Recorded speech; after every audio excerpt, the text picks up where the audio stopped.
Listener warning. Please be advised that this episode contains content that may be disturbing to some listeners, including descriptions of violence and self-harm.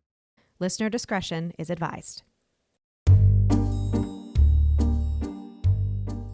Life upon the wicked stage ain't ever what a girl supposes. I'm Jen. I'm Ashley. And I'm Olivia. And we are, in fact, three different people. This podcast focuses on true crime under the spotlight of arts and entertainment. So grab your beverage of choice and settle in. Places, ladies. Here's our episode.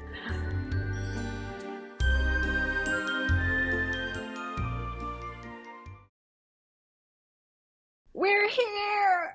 Welcome back. That's going to be the opening every time. On a dark... Here she is, boys. On a dark and stormy evening of recording. Yeah. Don't know what the weather will be like when this actually airs, but it is thunderstorms, I think, at all of our respective locations right now. Yes, it is indeed. Yeah. It is indeed. Well, Should we introduce ourselves for the listeners at home? Just gonna Inevitably, say that. How dare they not know us yet? Episode 2. sure. So, hi, I'm Olivia DeMarco. I'm a Sagittarian with Capricorn moon, so you never actually know what I'm thinking. I'm Jen Bonner. I'm a Libra through and through, and I again have 3 drinks today. We got wine, we got tea, we got water. I'm ready to go. all the beverages. I'm Ashley Wilsey. I'm an Aries, and I don't know anything about where my moons or where they live or what that means about anything. And I am once again sporting a headband with dirty hair. Nice. Listen, thick hair problems, okay? I get it. Yeah, I actually washed my hair for this one because last time it was like half curly and I had it. Yeah, so this is me. You can see my bangs. I have bangs. Yeah, they are. You guys, my hair is so now. I have bangs. Olivia has like a beautiful side bang happening. Jen has like a traditional bang, and I am fringe. sans bang. Sans bang. This is how people can tell us apart right now. If anyone is actually like paying attention. For those of us who last week we talked about this, who might have us fused in their brains in some fashion. Ashley no bangs, Olivia side bang, Jen currently a full bang. Full bang. So you're saying Jen's the full bang? That's what she said. Ashley's the no bang. Sorry. I'm adding it to the merch list. Add it. I love it. Actually, you guys, this is perfect because my husband and I are going to... Speaking of bangs.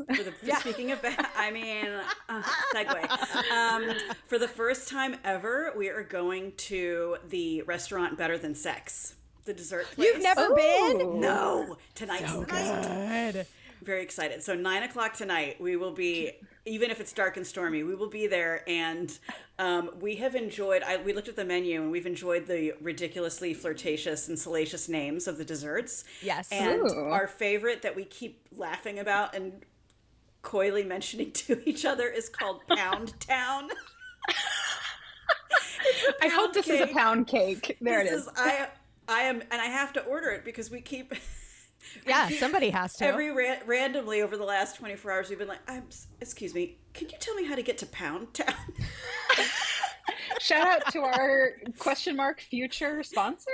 Yeah, Better Than Sex. Better Than Sex. The dessert restaurant in downtown Orlando. It's so good. They have wine and they put like chocolate around. I know, around the so The you're drinking rim? the wine, but there's chocolate. Oh my god, That's such a full bang thing to say. it is. Well, I know about these things. Chocolate around the rim. Oh my god. So many innuendos. Yeah. Yep. Well, we are all actors, so there you go. That's right. I also want to introduce to you, ladies, and maybe I should name her. I've been talking about getting this. Jen, I was with you. I finally got... Hold on. I think I need to make to the... Which is why no one confuses. fan. Oh, you got your fan! Excellent. For our listeners out there, since this is already a TMI conversation, I'm in full-blown menopause. She is, guys. Thanks to a little surgery. Whoop. And I just get random hot flashes all the damn time. So I need this, and I have already carried it with me all weekend. Used it in the mall. I've used it in restaurants. So anyone out there that is having this issue, especially with this climate changey summer, get yourself a little snap fan, and then also you can just be very dramatic when you. Yes. The weather in Florida where we all currently reside. Yeah, I need this in my life right now as I'm sitting here in a turtleneck with my AC cranked down. Yeah, you are. Why are you in a turtleneck? Can we talk about that? Okay. Blacks. I love it. Listeners, we are recording this podcast. It is still July. We're at the end days of July 2024. No, you said it. You could have stopped there. We're at the end days. Period. We're at the end days. We're also at the end days, but it is July 2024. But I am channeling. I put this on my socials yesterday. I was out and about running some errands, and certain stores, everyone is whipping out their fall tchotchkes and merch and all the things, and I am being served ads for various like Halloween events and things that are happening. So I put on my socials, is it too soon to start celebrating like spooky season actively? No. And everyone resoundingly was like, absolutely not, get in there. So I'm trying to get in there. Our podcast is launching on Friday the 13th in spooky season. So I was like, Friday the 13th reference, by the way, in my story today. Yes. Amazing. So I'm like, I'm going to just crank down the AC to like 70. Yeah. I'm going to put on this turtleneck and just pretend like it's not 94 degrees outside. Listen, girl. It's 94 degrees at Christmas time, and we start spooky season in August anyway. In fact, I think some things are already in rehearsals down here. So. Have you heard of Summerween? Have you heard of this? I heard of it just yesterday on the gram. There is some accounts I follow that are like spooky all the time accounts, and they were like, Summerween is a thing. So it is a way to celebrate Halloween in the midst of summer when we need it. Yes. And so they were showcasing, it's an artist I follow. And so she was showcasing some of her like spooky, cute, like cats in witch hats and stuff on her stream yesterday. And I was like, oh, it almost cooled me down. Almost. But it didn't, and I had to bust out my fan. The fan. I'm feeling, again, we might be getting ahead of ourselves here, but I have a notebook for our various notes on this podcast, and I do have a running future merch list as we get. So I'm feeling maybe like Awakened Stage fan, ? Like maybe something, I know. Yes. So many directions this design could go in. Very excited. I love it. Now we have to execute it, but that's a future Ashley problem. Okay. Yep. As the graphic designer, it is. Yep. Okay. I'm so excited. So each episode, we are each taking the leading role with the other two as our backup. As was it Jen last time you said the ensemble is an important needed role. Yes. So today is my day to step out of the chorus. Yes, step out of the chorus and be an actor. And Ashley and Jen will be my much needed ensemble. And please join in with your questions and jokes and commentary. But today's episode, so as you all know, I'm sure there's hundreds of listeners by now, we have murder and mayhem, but we also have hauntings. So today's episode starts at a place near and dear to me and probably many listening. There's a wonderful theater, the longest running, consistently running theater in the state of Florida. It's an important distinguishment, because some people might say, but my theater opened first, but ours never stopped running. So just saying, it's the longest running, consistently running theater. It is the Annie Russell Theater. Yes. And today we're going to talk about who Annie Russell was. And Ashley, I would love for you to jump in if there's any Evelyn Nesbit crossover, because I think some of the timeline there probably is. Yep. And but we're going to talk. Ooh. I heard that thunder. That was a huge sound effect. A huge thunderclap. That was very dramatic. Wow. Okay, Evelyn was like, "Yeah, right." Annie wants us to know there was an Evelyn Nesbit crossover. Yeah. Okay, that was I don't know if it from was the other side. Or not. I was communing with her earlier, so So we're going to talk a little about Annie, who she was, what is her story, and then we're going to talk about the Annie Russell Theater, which is. It just rumbled over here, which is one of the most haunted theaters and one of the most haunted places probably in Central Florida. So with that being said, Where is the Annie Russell Theater? Well, I'm glad you asked. It is nestled in the heart of the Rollins College campus in Winter Park, Florida. Those of you that don't know where Winter Park is, because I'm sure our reach is national on this show. International. Don't sell us short. That's right. That's right. Winter Park is a wonderful northern-looking town right outside of Orlando, and the college has been here since 1885. And in 1932, a beautiful Broadway-style, Broadway-size theater was opened. And we're going to get into, and it was named immediately the Annie Russell Theater. It was never named anything and then renamed for her. It was built in her honor. Oh, I didn't know that. That's cool. Yes, yes. And we're going to talk about why and who, because I think there's a little bit of a story to uncover there as well, which is not what today's about. So, Annie Russell, she was born January 12th, 1864. And what's interesting is the location is unclear. So some sources say she was born in Liverpool. Some say she was born in Dublin and then her family moved to Liverpool. But her parents were Irish. So as a girl of the Ire, I feel very kin. I feel very kinned to Annie Russell. So she's considered an English actress, but she was born to Irish parents.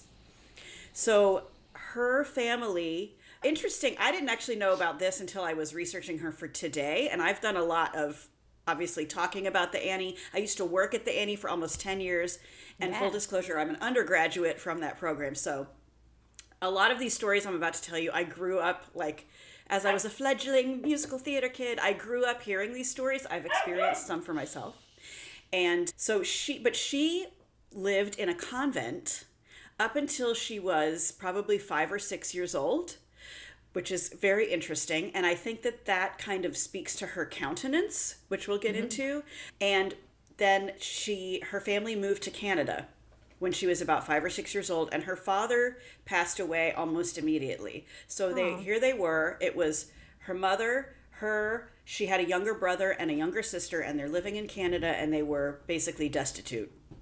So her mother, in order to help the family survive an extra income, as we're finding about these women back then, put her in the showbiz. So her first role was when she was about 7 or 8 years old. That was her very first walk across the boards.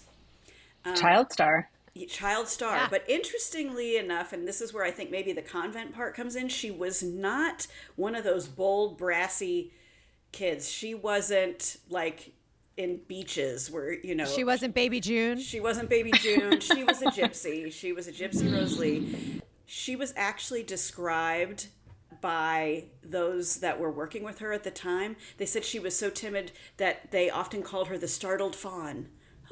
So she kind of like a little baby deer. Baby deer. Like in the headlights when she goes on the stage. Yeah. Well, here's a quote from her that I love. She said, "I was never afraid of an audience." So she was afraid of everything else, but she was never afraid of an audience, and I did very well on the first appearance. That's her. She says so herself. Annie. Yeah. I love it. Yeah. 8 years old. I was good. Yeah. I was good. To have that kind of confidence. That's right. Nailed it. That's right. Nailed it. So her mother was like, well, this is something that we can make a living at. Let's move down to New York City. So they moved from Canada to New York. She was very young. And her younger brother, I've read some things that he also seems to have been on the stage. So it was a little bit of an acting family, perhaps. And when she ended up touring when she was also quite young, a little bit older than 8, but I would say at least preteens to early teens, she was somehow she joined a theater troupe that toured the West Indies for 7 months. So back then, very interesting. And her younger brother, Tommy, was also there with her. So they toured around. That's insane. Isn't that interesting? And that's the late 1800s, right? Yes. Wow. Yeah. And right. like I would say, like we talked about last week too, like, not to impugn the intelligence of our listener, but like travel was so much more intense back then, and to tour India of all places. But to tour internationally for 7 months, it's like we're talking about trains, we're talking about Ships. on the ground. Yeah. Like conveyances. We're talking about, getting in an ocean liner. This was not, we're just going to hop on a quick flight and we're going to like Taylor Swift our way around. This was, and there was no union. You could get stuck. No, that's right. Exactly. Yeah. That's our deal. Like the big, like the steamer trunks, like the whole bit. Yeah. Yes. Very Desiree from A Little Night Music. Yes. So she did that and then came back to New York. And then her big breakout role, which a lot of, if you look up Annie, you'll see a lot of references to her doing a role called Esmeralda. So that was also the name of the production. 1881. This is where I wonder if there was a Nesbitt overlay, but this might have been before. She was at Madison Square Garden. Oh! Doing this show for about a year. Did they meet? I think the thunder rumbled indicates that they did. Yes. Yeah. They at least passed each other in the hallway and gave each other a knowing glance. Yeah. Did he bug you? He bugged me too. Yeah.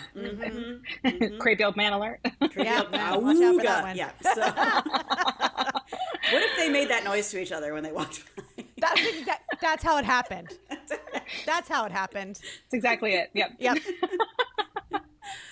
So, I was like, oh my goodness. So, also throughout her life, she would end up revising that role hundreds of times. One thing I saw said 800 times. I'm thinking that must mean 800 performances over the course of her life, not 800 instances of it. I know. Right? Like, and also, do you get tired of it? But I wonder if Annie got tired of being Esmeralda, but that was her breakout role.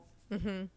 And from then, throughout the rest of the 1800s, so that was 1881, so throughout the rest of the 1800s, she played many ingenue roles, and a New York Times reviewer said she, quote, imparts the charm that belongs to her delicate beauty.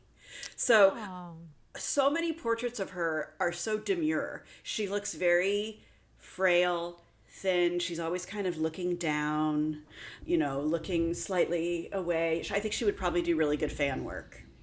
I feel like I had, again, the thought of like a parallel between Annie and Evelyn, and Annie's are like extremely ladylike. Like she's like holding like a rose. Or it's like wearing like beautiful jewels. And Evelyn is, again, of the same period, but Evelyn is like, I'm going to be sexy. Like it's like the difference between sort of like I'm the hot girl versus I am a lady, like capital L lady. Yeah.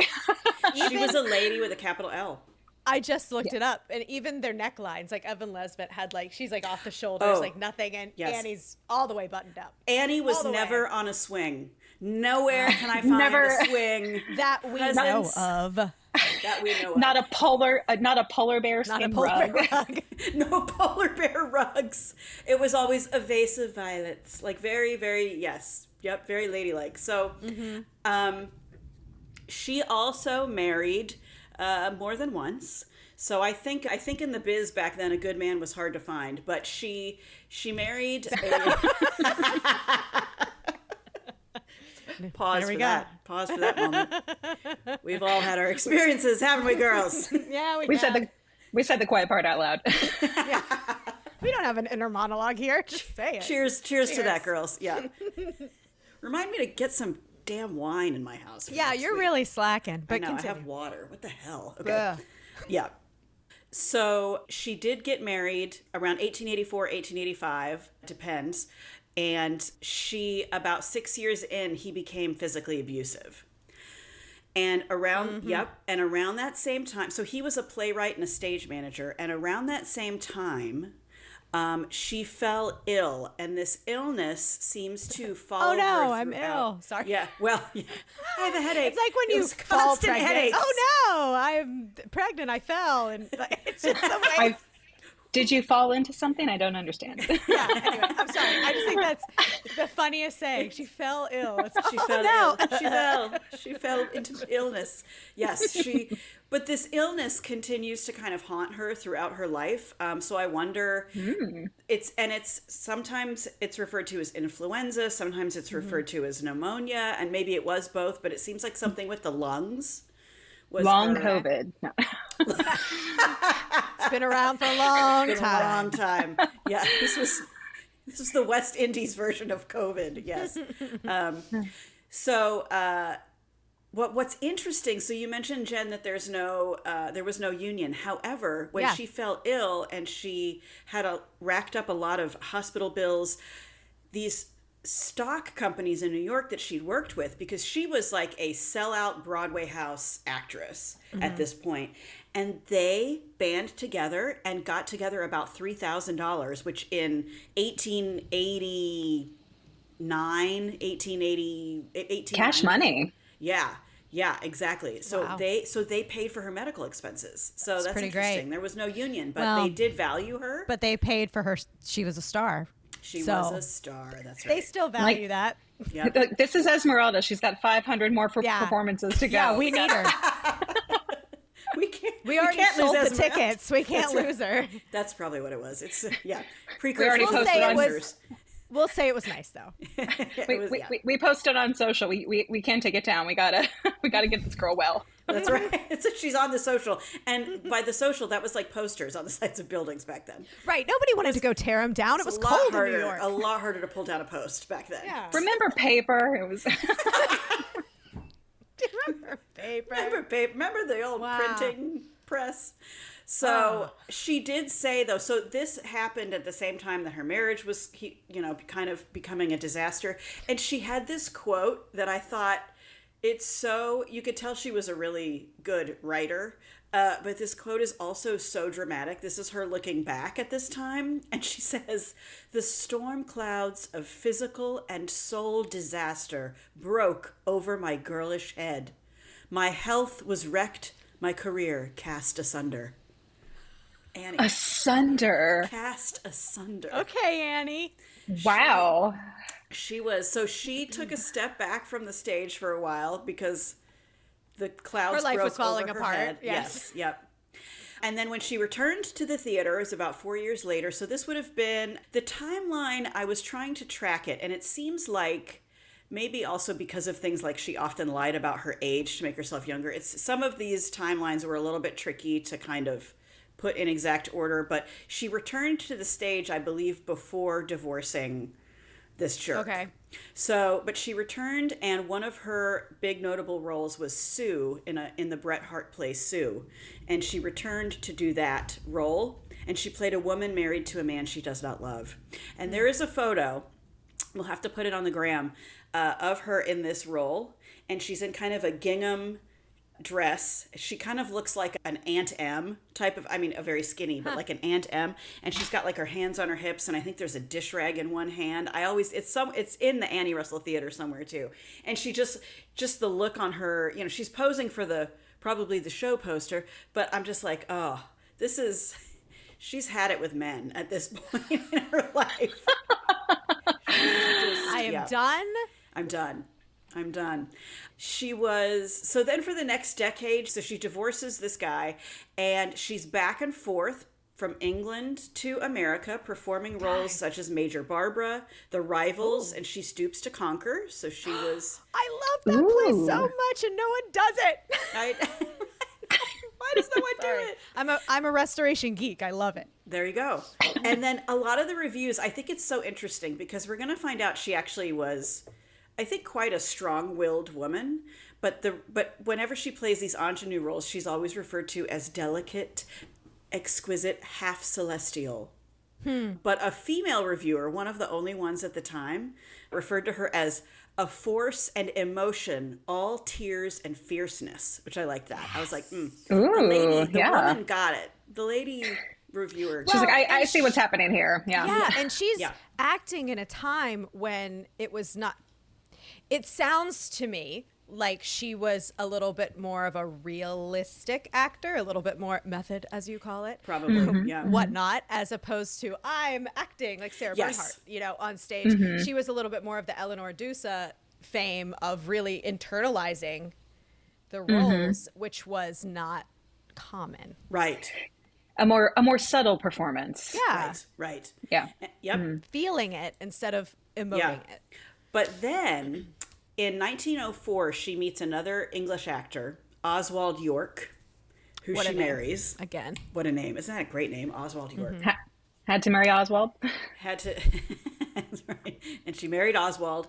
And In 1904, she controversially took on the role of Puck in A Midsummer Night's Dream. Oh, and I there's did know that. a wonderful photo of her in this. She wore animal furs in this elfin outfit, kind of making this funny little quirky face, which doesn't go with her usual demure holding the flowers persona. And so there was a controversy about it, but she did it, and the critics actually loved it. And one said that she flew through the air, rose and floated about with all the grace and ease of a veritable fairy elf.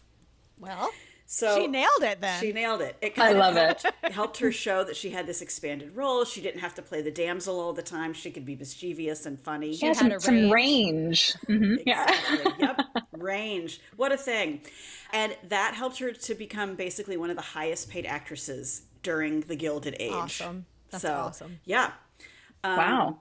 Yeah, I know, right? And it's kind of like, if you're not from around here, you probably don't know who Annie Russell is. And the only reason you know of her now is because of The Building. Right. So it's interesting how, we hear of the Barrymores, but you don't hear about her. Mm-hmm. Then not later, it was still the early 1900s, but because she felt very limited in her constantly being like typecast as the ingenue, she started her own theater company. And she produced and directed her own shows. Yes. So, yes, that's where I think that even though she came off as like delicate and, like kind of willowy, I don't think she was. I think it was just her type. It was her type, right? Mm-hmm. Mm-hmm. Yeah. So all this is going great, and then she comes down with a really bad bout of this illness, which is referred to in some writings as a case of influenza at this point. And so she retires down to Florida in 1923. So it was come to the warm air. I was going to say, come to the warm weather. Yeah. Yep, the warm weather. Yeah. It's not to sidetrack us, but I was just rewatching The Age of Innocence, which is one of my comfort movies. Shout out to comfort movies. Yes. And it's 1993, I want to say, but the movie is set in like the Gilded Age, so it's like 1880s, like 1890s. It's like that whole era. And one of the plot points of the movie, it doesn't matter why for the movie, but like the one family always summers in Florida. because of the mother's bronchitis. That's and like and the line is something like, oh, they summer in Florida every winter on account of her mother's bronchitis. I'm like, every winter? Like, meaning like conditions like that were like, it's like now we have, antibiotics and like we have drugs and stuff. But I guess it probably wasn't uncommon, it sounds like, to just sort of have a chronic thing. And it's like, oh, it's cold now. Like, no, back on my bronchitis bullshit. Like, just was regular, or was perhaps like in your story, was it like, oh, time to go to Florida where it's not snowing? I mean, maybe that's also snowbird. I'm very delicate. I have to. I have to be in Florida. Let's a quick sidebar. I don't even want to think about being in Florida in that time and all of the layers that you had to wear. And no AC. Okay. Yes. So she moved down here in St. Pete first. Oh, 1923. Very nice. Then, good choice. Yes. Then she moved to Winter Park in 1929. Also, another solid choice.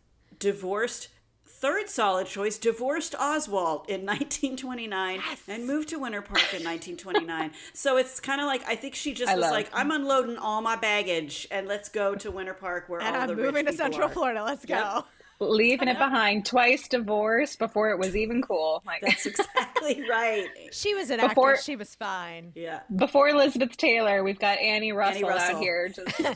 Before she could brunch and have Pilates, but she's still living the life. That's right. Well, she might have brunched. I don't know. She might have. That's right. So she is now a Winter Park resident. And at the time, the president of Rollins, his name was Hamilton Holt, which, if you're familiar with Winter Park, there's Holt Avenue. That's where that came from. And the Holt School, right? And, of course, the Holt School. Thank you, Jen. There is a school professional. I worked at Rollins for like 2 weeks, so. She did. I hired her once to help me in the box office fulfill subscriptions for a summer. Yeah. Anyway. So Hamilton Holt reaches out to her and is like, hey, you're here. We're here. you are a retired Broadway star. Why don't you come be part of our theater faculty? You're kind of a big deal. You're one of like the revered actresses of your day. Like Olivia, like what would be the equivalent of this now? Are we talking like this is like Meryl moves to like Winter Park and it's like, hey, can we like get you in here? Maybe like a Helen Mirren. You know, Helen Mirren, kind of Dame refined, Helen Mirren, kind of refined and an actress of the stage, predominantly. Actress of the stage, mostly. I think it might be that. Like, hey, I Helen love that. Mirren, come teach for us. Yeah, I like that. And yes. Okay. Yeah. So she joins the theater faculty. They did not have a big theater. Okay. Now we're going to kind of switch lanes a little bit, and we're going to talk about someone that you all may know. If you don't know her, you at least know her last name. Her name was Mary Louise Curtis Bach. I know her last name. B-O-K. Bach. Okay. B-O-K, yep. As in Bach Tower Garden. Yeah. Yes. So beautiful place if you get to visit. Beautiful place. So Mary Louise Curtis was her original name, married Edward Bach, and she was a big patron of the arts in Philadelphia and down here, and was a writer, and she was a very wealthy, socialite woman. And she had seen Annie perform, and she had become a fan. And when Annie moved down here, they became friends. Now, here's a little side scandal. Hauntings and scandals. I love it. Hauntings and scandals. All in one. There's a theory that the two of them actually may have been in love with one another, which I love it. I love it. Well, she's just dumped Oswald. She's on the scene in Florida. She's got that divorcee money. She's a leading actress of her day. And this was before the Villages, so you had to kind of figure it out, a little more subtly. But margarita carts out at 5:00. Right. No colored scrunchies or loofahs on your golf cart or whatever. So there are letters between the two, but they definitely had a deep passion for one another as friends. But there is a theory that perhaps there was a romance. But was this theory of the romance, was this at the time, or was this more in hindsight, like looking back, were these letters a little lesbian coded? Exactly. Like, what are we basing this on? Like, are these letters dipped in a a little bit of lesbian sauce? Listen, Olivia, they're going to say that about us too. So they're going to, they see our texts. I love you. I love you. Yeah. Actually, you can get in on it too. It's fine. 100 years from now, they'll be like, this podcast throuple was. These three, they were dressing alike. They looked alike. They went out of their way. The one got banged. Themselves so much. One was a full bang, one was a half bang, one was no bang. It actually makes perfect sense. Oh, Lord. Right. So maybe there was a little romance between Mary and Annie. I love it. But we don't know. But Mary said to Annie, I want you to come back to the stage as a performer. I know you're faculty, you're teaching, and Annie gave lectures as well at I believe it was the Academy of Dramatic Arts in New York. So she was kind of doing that kind of thing. But Mary said, I want you to come back to the stage. And how about if I build you a theater in your honor? Would you come back and perform? And Annie, like any good old showbiz girl, said, sure, you build me a theater with my name on it. If anyone says they will build me a theater, I'm coming back to the stage. There you go. There you go, build everybody. You build it. She will come. Yeah. That's it. And so in 1931, Mary Bach gave $100,000. In 1931 money. Yeah. So somebody out there do the math. I don't know, but that's going to convert it right now. Okay. Convert it now, Jen. Also, I would like to say while Jen is mathing, this is the Depression. So in 1931, But also shout out to during the Depression to have the just, and again, I don't think frivolity at all, but to have the importance of like, we're still going to invest in the arts. Like this is an important thing. Like we are still going to build a theater in 1931. Like we've got the support. Like let's do it. What's the math, Jen? You're making a face. Over $2 million.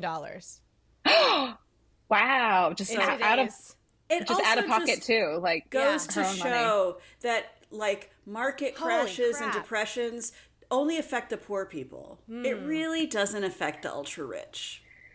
They still have money to just build a theater, for your bestie. That's right, for your bestie. Maybe your bestie. Your bestie with benefits. We're not quite sure, but you know what? I'm going to put this on my mood board for my aspirations for next year. Like just build the kind of friendships that someone is, if not able, at least willing to build you a whole theater. Like just, I agree. Just because they love you that much. Hashtag goals. I'm going to find someone who squad goals might be a little too interested in me and build me a theater. Yeah.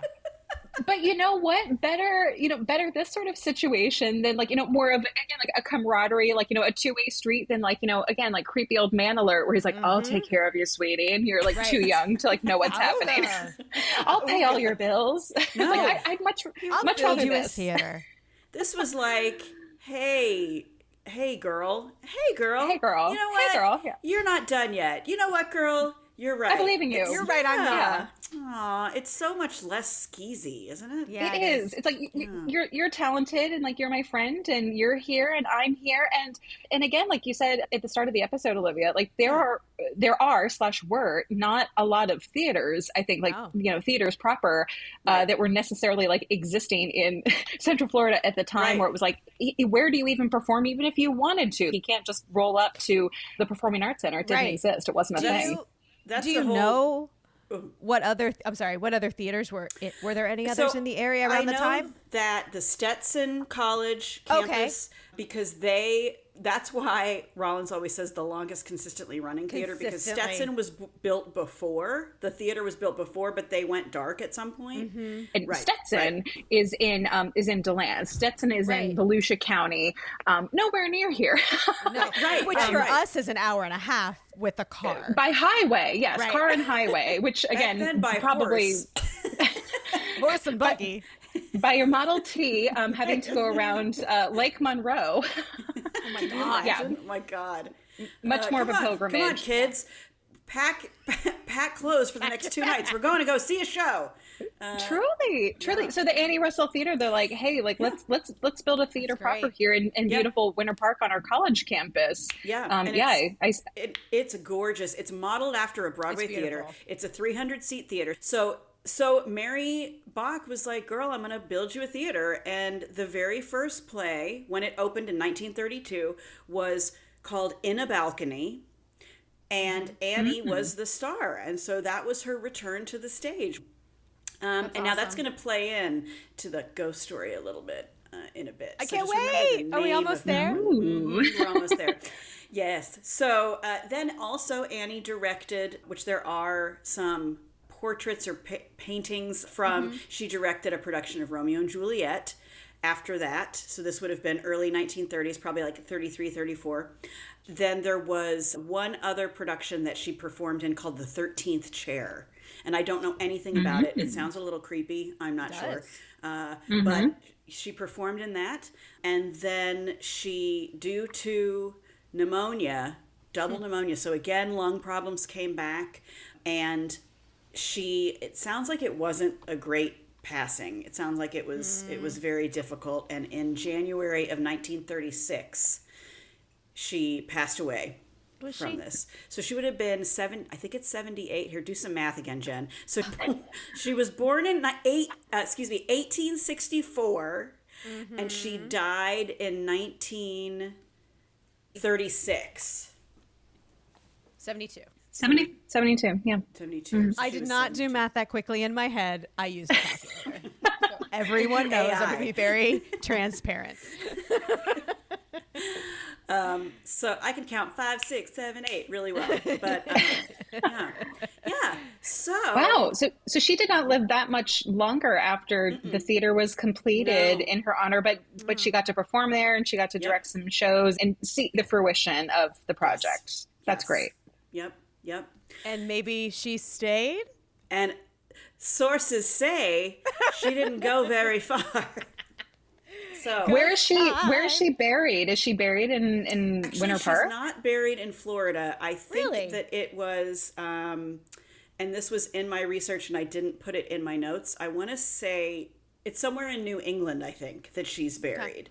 So yeah, it's not down here.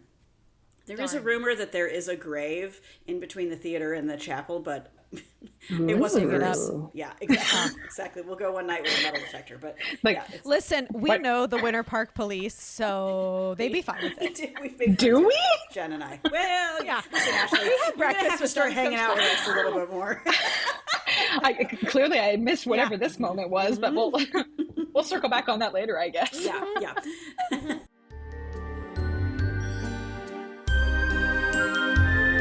Hey friends, Jen here, and we hope you're enjoying this episode of Life Upon the Wicked Stage. Just a few quick reminders. If you're looking for any of the visuals that we've mentioned in this or any episode of the podcast, make sure to follow us on Instagram at Wicked Stage Pod or Facebook at Life Upon the Wicked Stage. If you want more, please join our Patreon by searching the Wicked Stage Podcast. There you'll find ad-free episodes, videos of our recordings, mini-sodes, behind-the-scenes content, giveaways, and so much more. And the most important side note, if you like the show, please give us a nice rating wherever you listen. It sounds silly, but it's still the best way to get the word out and support us in this crazy podcast world. Well, lights are blinking, intermission's over, so grab those snacks and another drink and enjoy the rest of the show. So this brings us to one of the most haunted places in Central Florida. There are many reports and documented incidences of a spirit in the theater, which, come on, every theater's haunted by something. Every theater is haunted. Yes, listeners, if just like Olivia said, one of our categories of episodes for this podcast is going to be hauntings, because every theater is haunted. It doesn't matter if it was just built yesterday. If it does, it doesn't matter if it's older than the country it is sitting in. Every theater the world over is haunted. That is why we have ghost lights. Jen, what is a ghost light? A ghost light is left on after everyone has left the building. It's the only light that's let on in the building so that the ghosts aren't there alone, basically. Right, and it stays on as long as there's no one in the building. And it's like stage. On the stage, right in the center of the stage. It's also so that if you're walking through, you don't fall off the stage. Correct. Pragmatically, it's so you don't fall, but it's for the ghosts. I'm sure we all have stories. We should listeners should send in Submit if you guys have stories. ghost stories, any ghost stories in a theater, because I am sure you have. Email us your ghost stories, your theater ghost stories, wickedstagepod@gmail.com. Send us your theater ghost stories and we may read out some on a future episode. Yeah, I think that'd be fun. That would be amazing. And because I worked there, a few times, only a handful of times, was the last one in the building. And let me tell you, I hated that shit. I was like, no, because it's so creepy in there when you are by yourself. I mean, it is the hairs on the back of your neck. It doesn't matter what part of the building you're in. It's so energized. So there was a couple times that I flipped the ghost light on and was walking off the stage and I was saying good night, Annie. Please don't scare me. Okay, bye. So it's fine. We're here together. Don't scare me. That's right. Let's get into it. All right. So my favorite thing about the theater is Annie had her own seat. So the seat, and it is in the balcony, which I love because her show was on a balcony when the show opened. And the story is this is where she liked to watch the production and the rehearsals of Romeo and Juliet is from the balcony. It is house right. The seat is third row down, second seat over in the balcony. Now, there used to be a rumor that the theater saved her seat and didn't sell it. I can tell you from running the box office, that ain't true.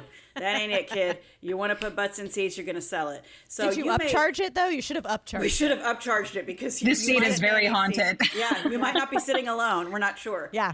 Box 5 must be kept empty for me.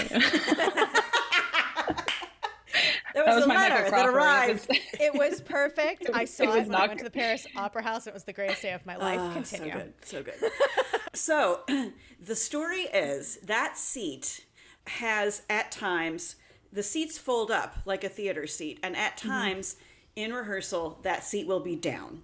And none of the other seats are down, but that seat's down. And that generally is a sign that Annie's watching and is enjoying the show. There are stories that even some of my fellow alumni classmates have told me that there has been a kind of the thud, and it's the seat going to down and down and down with no one up there. Also, there was a lighting designer who was there when I was a student. His name was Jim Fulton. I don't know if you happen to be listening. He had a golden retriever, and I forget her name. Yes, Jen, golden retriever, who often came to work with him. Shh. Okay, don't tell her this. It might scare her. There was a golden, so he had a golden retriever that he often worked with. Like, he brought his golden retriever to the scene shop with him, and on more than one occasion, as they were walking through the theater, she would just take off, run up the stairs, and sit and stare at that seat in the balcony, house right, and just sit there.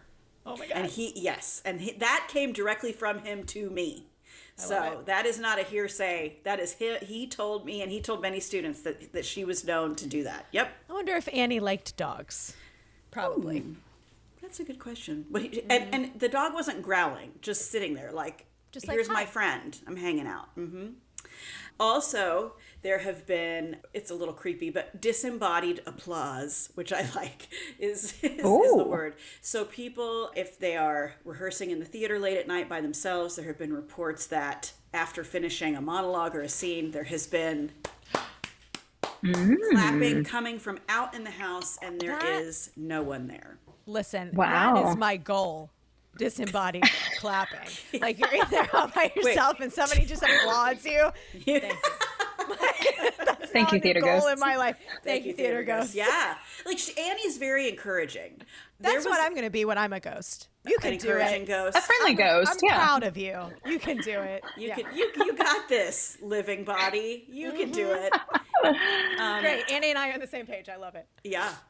There's also a story that was told to me by upperclassmen when I was a freshman, that one of the theater majors had spent the night in the theater in the green room, and had just fallen asleep. She was reading through her scene or whatever she was doing. I don't know. Maybe she had stumbled there. I don't know. She couldn't make it to her dorm. I'm not sure. But she ended up in the green room and fell asleep on the couch. And when she woke up in the morning, there was a blanket over her and a chair by the couch. And no one had been in the Oh, that would like send me. I would just be like, I'd be like, oh my God. So now the other, so that's Annie's seat. Now there is the story behind Annie's dressing room. And I have seen this with my own eyes. Okay. There is, so when Annie was in the show in a balcony, if you are off stage left, which is house right, to those of you that may not, or maybe just need a refresher. House right is stage left. So we'll draw a diagram. Yeah. When you're looking at the stage from the audience.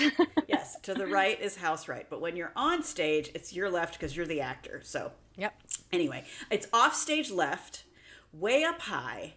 There is a door. Now, back in Annie's day, there was a spiral staircase that went up to that door. It was the guest performer's dressing room. And that was Annie's dressing room so that she could hear what was going on stage when she was in a show. She was only in a couple, before she passed, but she was right off the stage there.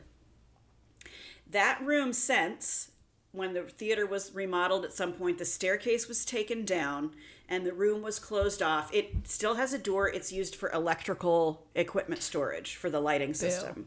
Ew. Okay. Now, you cannot reach that door unless you have a ladder.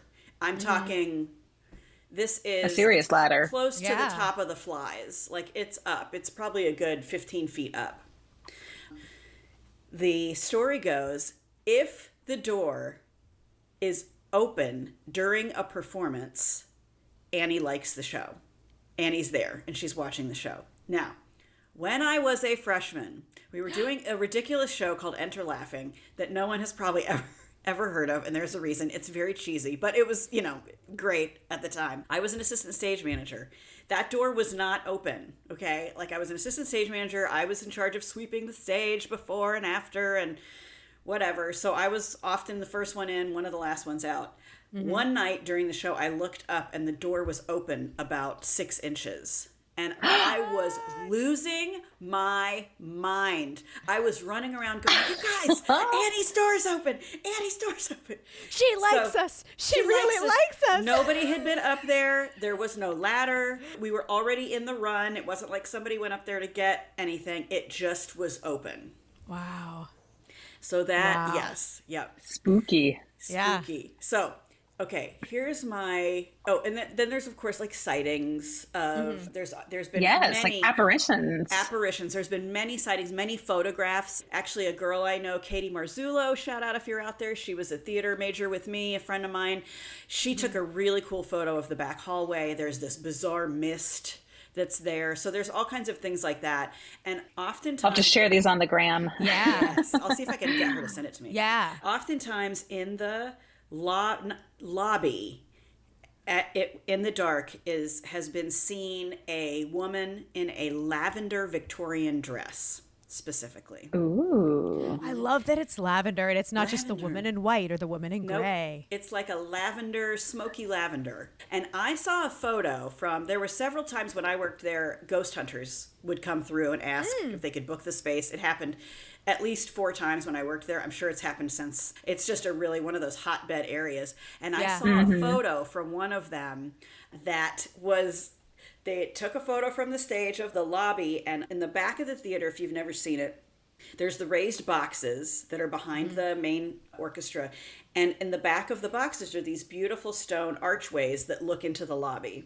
Yes, so if you're standing in the lobby, you could look through the archways to see the stage. So there is a plain as day old woman's face in one of the arches. Oh my gosh. I mean... You see it. You just see it. It's just really clear.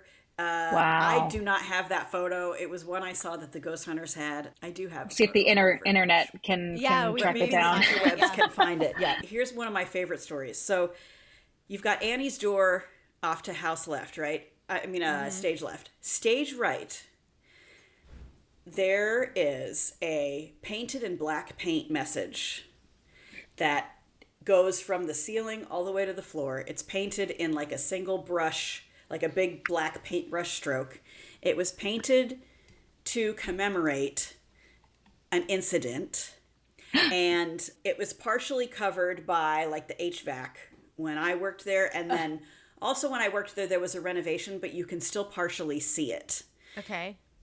The part you can see, you can't see the name because it was covered by the HVAC. But the part you can see says, in 1962, was electrocuted, fell, and broke his back. What? Painted on the house right side. And here's the story. Oh my God. If you Google, this is on several sites. This has been in magazine articles, this story. It's my favorite. Both equal parts creepy, but also comforting. So creepy and comforting. That's why theater ghosts are the best. That's right. There were 2 students in 1962. I don't know if it was dark and stormy, but let's pretend like it was. There were 2 theater students. Like today. Late in the theater, working overnight, hanging lights for a show. So there was a ladder that went up the wall. Right. And one of the students was back in the scene shop, is the way that I was told the story. The other student was on stage climbing the ladder. And as he's climbing the ladder, he felt a tug on his pant leg. And he turned around, looked down to see his friend there, but his friend wasn't there. So he's like, oh, that's weird. He continued climbing. He felt a second tug. Turned around and looked. No one's there. But it was almost as if someone was like, don't climb this ladder. Right, he was warning him, yeah. A cautionary tug. But he continued to climb, and there was a live wire up above him that he didn't know. And he grabbed hold of it. Oh, no. He was electrocuted, flung off the ladder, fell down. Oh, my gosh. landed on the stage. His buddy, who was elsewhere in the theater, heard the scream and the thud. Ran in to find his friend on the ground. Yeah.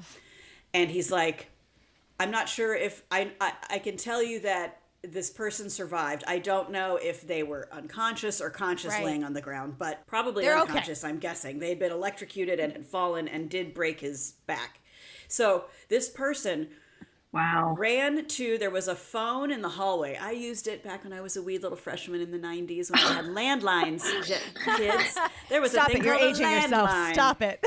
Hello? Yeah, the young man ran out into the hallway and called 911 and said, I'm at Rollins College in the Annie Russell Theater. Please send someone. My friend just fell off a ladder. And they said, oh, EMS is already on the way.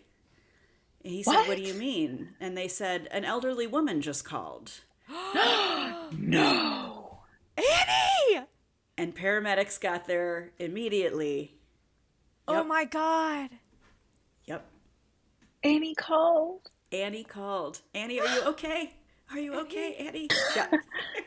She's like, I'm fine, but this kid needs assistance. This kid needs assistance. Yes. Oh my God. Yes. So she I need to write a ghost story about Annie, and Peg O'Keefe needs to play her. That's all. Peg O'Keefe as Annie. Shout out to Peg O'Keefe. If you are listening to this pod. We love you. Don't know her, Google her. She was in the Marvel series. She's the best. We love her. Yeah. And yes, and Rollins alumna. Yeah. But yes, so that was painted on the wall to commemorate what happened. The kid survived, but yeah, someone made the call. An elderly woman had already did. Yeah.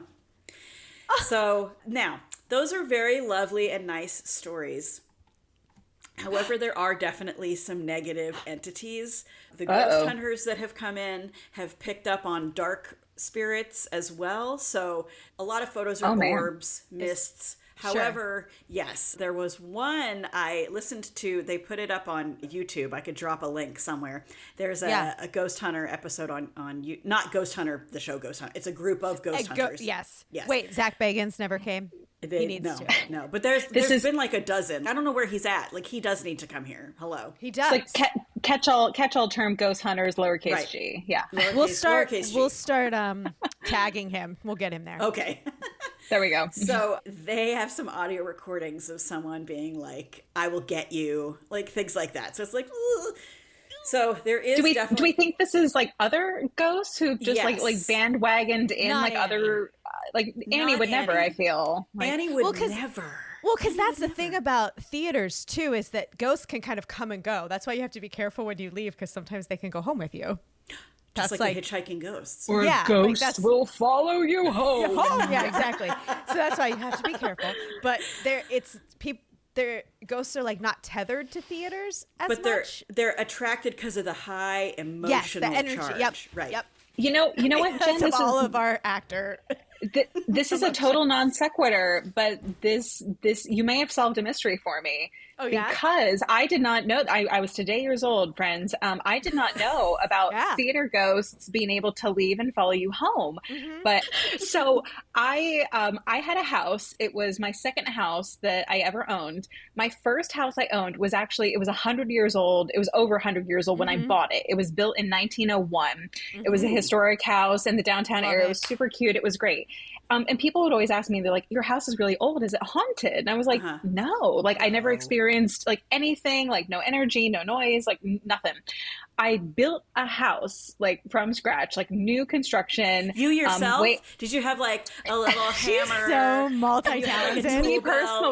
Me personally, yeah, no, I paid people all my money to build a house. There we go. But this new house, it's the only place I have ever lived that I feel was haunted. Oh, and I was so thrown because it was like from like day one. It was early, and I was like, how is this possible? This house is brand new, and it was built on land that was like dense forest. So I'm like, if anything was here, it had to be like so long ago. Mm-hmm. And I'm like, this is brand new construction. This is so weird. But it was like sounds specifically. It was never when my boyfriend was there, but it was like if I was home alone, It was two things. It was doors being just like fully opened.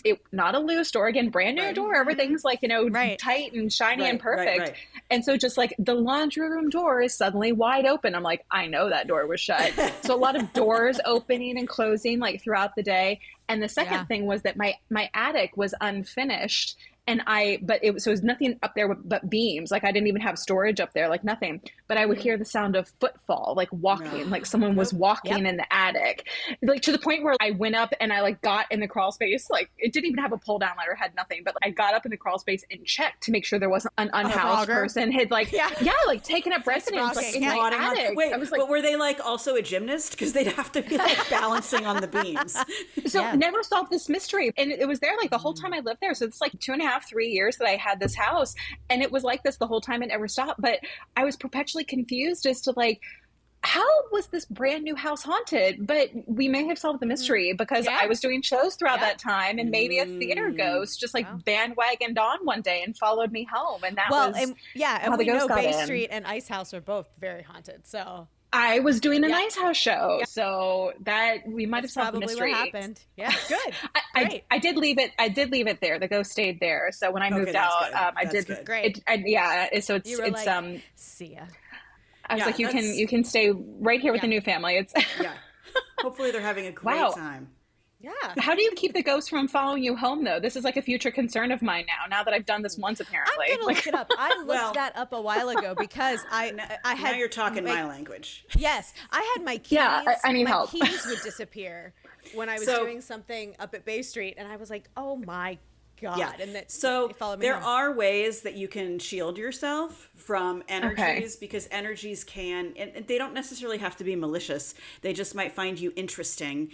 And actually I was Christmas Carol, and someone in the show was kind of a medium, and they were like, there's someone here that finds you very interesting. And I was like, oh, I'm sorry, what? And they're like, I just want you to know they don't mean any harm. They are just really interested in you. And I was like, that happened to me at Ice House. So, it's not a man, it's a ghost. Right, yeah. I'm like, really? Would he like to build me a theater in my name?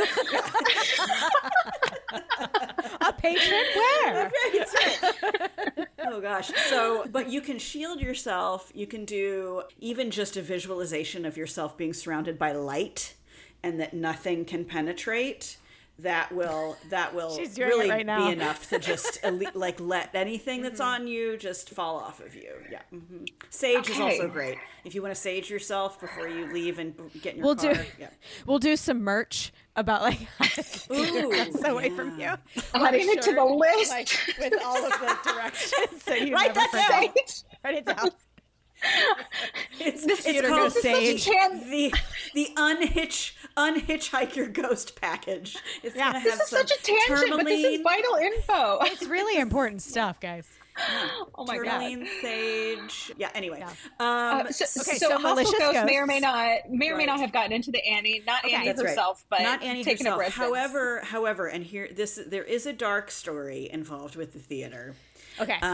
And so someone in the late 80s. Okay, so a friend of mine, she probably wouldn't want her name said, but a friend of mine who you know, Jen, who worked at the theater. Tell me offline. She was married to someone that worked at Rollins, and in the middle of the night, and so this is one of those firsthand stories that this has been a story that has gotten greatly, shall we say, morphed into some bizarreness, but this is the true story. So this is the first-hand account. First-hand account. This person that worked at the college was called in the middle of the night by campus safety because they had been doing their checks, their nightly checks in the building. Mm-hmm. They do this for all the buildings, not just the haunted ones. But they found a person had hung themselves from the rafters in the theater. From the lighting. Oh my God. So that really did happen. And he had to go to campus to, be involved in the situation. So someone did hang themselves from the inside of the theater.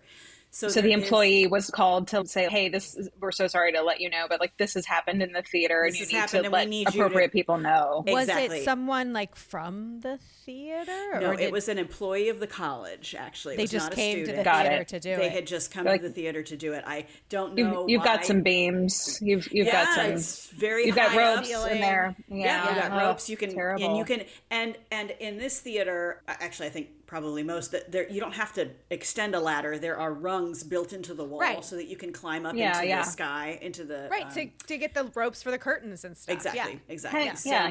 Hang lights and do theater business, not self-harm. Not self-harm. So they had hung themselves, and so that really did happen. And so there is a thought that perhaps that tormented spirit or energy is still there. And so there are moments that I've had that I know just about anybody has had, where you are walking through the theater by yourself or in the back hallway specifically, which is right behind the stage, that you suddenly are like, I have to immediately get the hell out of here. Like that's the place I didn't dangerous. Like to be. It feels very dark. Yeah.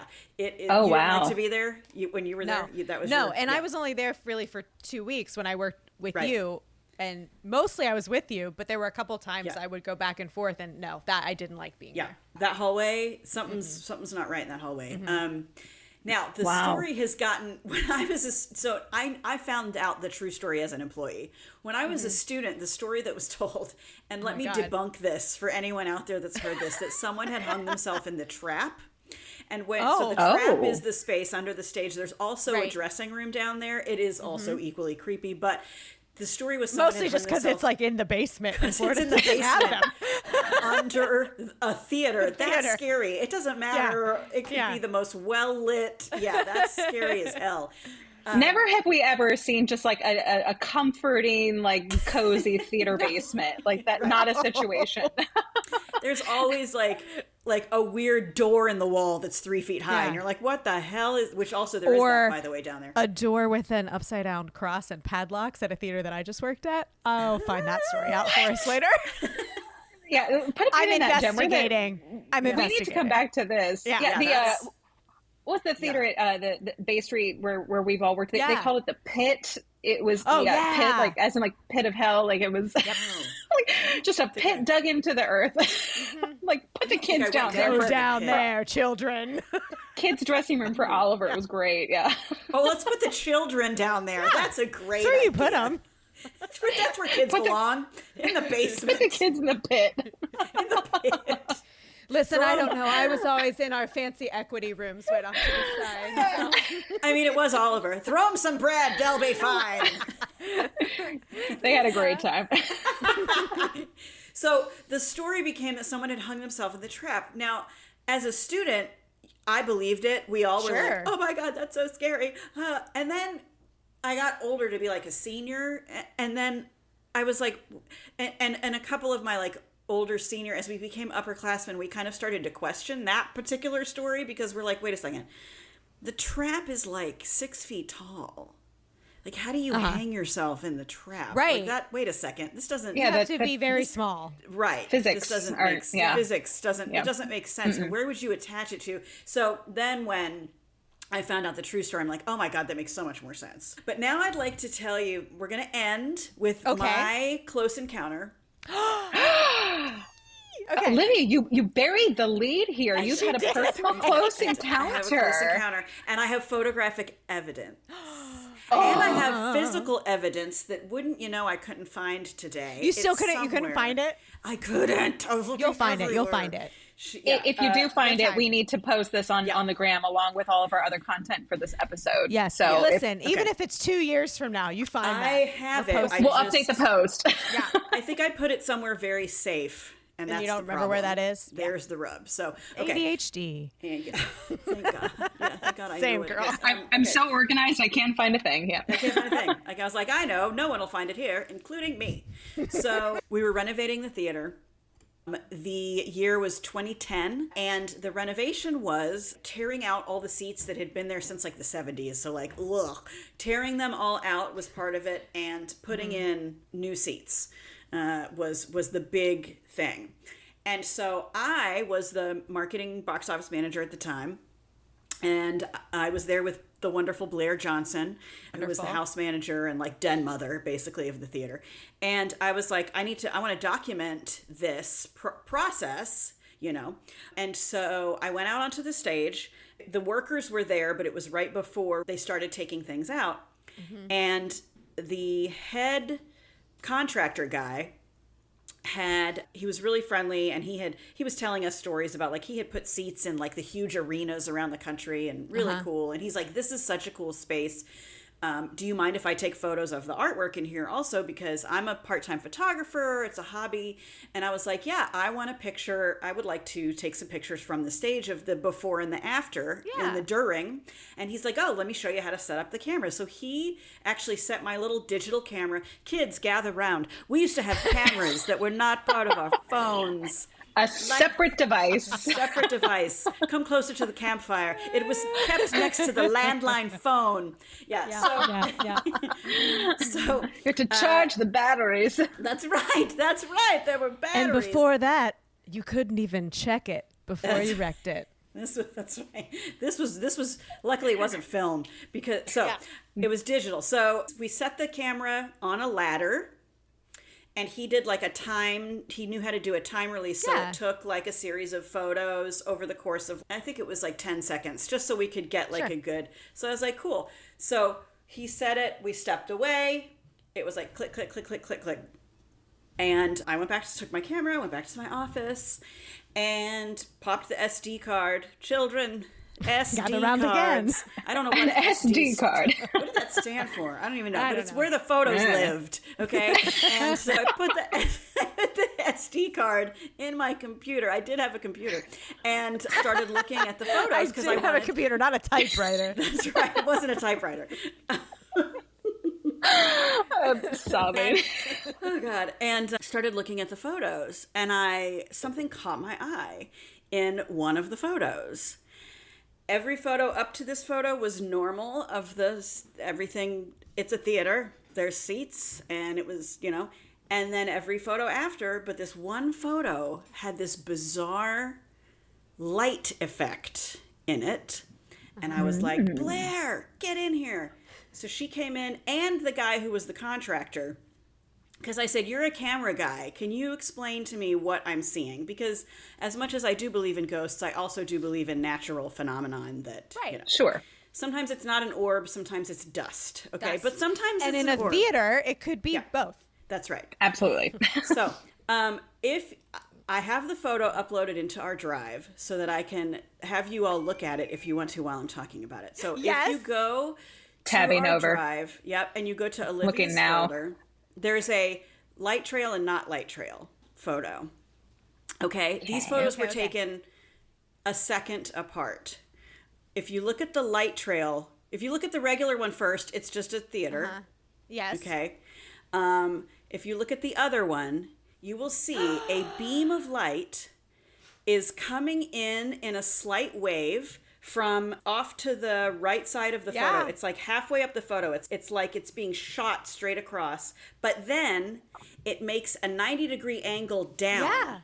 Into a seat. So it comes over and down. Or you could say it's going up and out. And over. Like he was like, I'm done with the show. Yeah, like the seats are about to get torn out. Let me get out of here. I don't know, but the guy, I said, did the camera move? Now, again, no one was holding the camera when it took these photos. It was set on a ladder. He did a time release thing. The other thing is, it is not a light trail from movement because there's other lights at the top of the photo that are from the chandeliers. They are not leaving trails. Mm-hmm. So if the camera had been moved, and this was what the guy explained to me, this is not because I'm really smart. The guy explained to me if the camera had shifted, there would be light tails from at least some of the chandelier lights, if that makes sense. Like other things would be doing the same effect. Other things would be leaving and there was nothing to leave a light trail. You can see the trail because the camera took a photo. It's like a little wave coming across and goes straight down into the seat. That's insane. Wow. So by this point, I'm like, holy shit. And this guy is like, holy shit, I've never seen anything like this. And I'm like, oh my God. Well, I need to go out there and see where this light, it looks like it beamed down or up. I was like, I need to go to that row. So I counted what row it was. Yeah. And I went out to the seat where it was, and they had already taken out several of the first rows. Sure. The theater was like half empty at this point. But I found, and this is the piece I could not find today, but I have it. I have it somewhere. There was a rolled up lime green. That's important because that stands out. Okay. Yeah. Lime green playbill from a Rollins Players production, Friday, November 13th, 1981. Now, how the hell did that stay in the theater for 40 years and never get discovered? Olivia! And it was in the exact spot that this light beam... Ashley just fell over. That this light beam... The malicious spirit, the one that hanged himself, and it was in the 80s. What if, it was, but what it if, was... What if it's him? Or her? Yes, I don't... So... That I don't know. So I have the playbill somewhere, and I've put it because I kept it for years. I even did a Google search at one point of the names in the playbill to see, did somebody die? And I couldn't find anything juicy. But I swear to you, that photo, I went to that seat, and on the ground was a rolled up playbill from like 35 years before Friday the 13th is the date on the playbill. I'm dead. I've died dead. I'm deceased. I'm really glad you left that for the end. And also, how crazy that we chose to launch this podcast on Friday the 13th. Like, just what? Isn't it? It's absolutely wild, and it's true. And I'm fanning myself. That is, and again, Ashley, you have to get a fan for next week. I need a fan. Okay. First-hand account, though, and Olivia has the tangible proof of this event. We have the photo. We're going to post the photo, and we also have whenever you find this item, which at this point, I mean, I completely believe your account. I don't even need to see the playbill, but that is absolutely wild because again, over 30-something years, no house manager patron ever found this or moved this. And how also, is this even? Every few years, we also had the seats professionally cleaned because please, right? God, It wasn't of course. Just housekeeping would vacuum, and somehow it was just stuck in there. And it's only so big. You said the theater's 300 and something seats. We're not talking about thousands of seats where it's who could have possibly, I mean, this is, wow. Yeah, a playbill wasn't embedded into the ground under the seats. Right. When that they is took wild. them out. Yep. Absolutely wild. And it's exactly wild. where that beam of light. So I was like, oh my God, whatever it is wanted me to find this playbill. It's trying to tell you something. And I felt like, and we were disrupting the theater because we were tearing out all the seats and putting new. So that's disruptive to entities. And so it was like, ooh, somebody either doesn't like this or does like this, or either way wants us to know that they're here. So. Yeah. Wow. I love it. Wow. So that is the story of Annie Russell Theater, a haunting. I love it. Annie Russell Theater Haunting, the title of this episode. Oh, I love it. I have learned so much. I've learned so much as someone who, I never worked at the Annie Russell Theater like you two cool cats, but I did do a dance recital there when I was a teenager. That's my one time really in the Annie Russell Theater. But I've seen shows there, and I have a lot of friends and people I know who went to Rollins and have been in the community for a while, and I had not heard half of these stories, or I was general theater's haunted, haha, aren't they all? Right. But learned so much about the history of Annie and her incredible origin story. Yeah, but then I'm also really glad. I feel like I've learned something today on the pod, and also been entertained, of course. Yeah. Also, like Olivia said, had we not been from Central Florida, I don't think you hear the name Annie Russell. Annie Russell. And she was pretty kick-ass. She was kind of a big deal. Shared her She's a very story, big deal. and more people will know who she is now. She was, I'll just say this for what it's worth to whoever's listening, she was a childless cat lady. Oh, was yes, she was. I'm a childless dog lady. That's the same thing. Just thought I would just throw that out there, too. Hey, you know what? So was Queen Elizabeth I. That's all. She sure was. I don't know if she liked cats, I'm assuming. Probably dogs, too. You know. We are all three of us bold and babyless. Yes. On this. Which was a failed blog that Olivia and I tried to start. Yeah. It didn't have a lot of readers. We still have the name. No. But we liked it. We liked the name. The bold and babyless. Yeah. Maybe that's it. Maybe that's it. A category of character that will emerge from this pod, much like the floozies. Just a bold and babyless lady. I think we need shirts or something. Floozy, bold and babyless. Bold and babyless. Yeah, yeah. There's going to be auga. There's going to be a lot. I don't know how you spell that. Yeah, auga. It's also like... I one time needed to know how to spell the word zhuzh because I was trying to send an email and I'm like, let me zhuzh this up. How do you spell zhuzh? Oh, I have no idea. I tried. How did you spell it? I think I ended up with like a ZHSHUZHSH. Zhuzh. I like it. Sounds great. Anyway, I digress. Olivia, you nailed it. Well done. Thanks. Bravissimo. Well done. And I wonder if she and Evelyn Nesbit knew each other. Well, I have to think they crossed paths at some point in the New York theater scene, like right there at the turn of the century. At the very least, I'm sure she had thoughts on the so-called crime of the century. Right. Like she certainly like was of that era and like would have followed that and known that like this case was happening and been like, I was at Madison Square Garden. How dare they, sully such a beautiful venue with a murder? Like, yeah. Well, if the thunderclap tells us anything, absolutely. That's true. But if we know something, theater is a very, very small world, no matter where you are. So and small. Even more so in that time. So I am fairly certain. Absolutely. Jen, you're on deck for next time. What can you give us a little tease of what? Assuming we go in order, what are you going to be talking about next week? Just for our listeners. Week, since we have covered a little true crime and a little haunting, next week we're going to get into a scandal.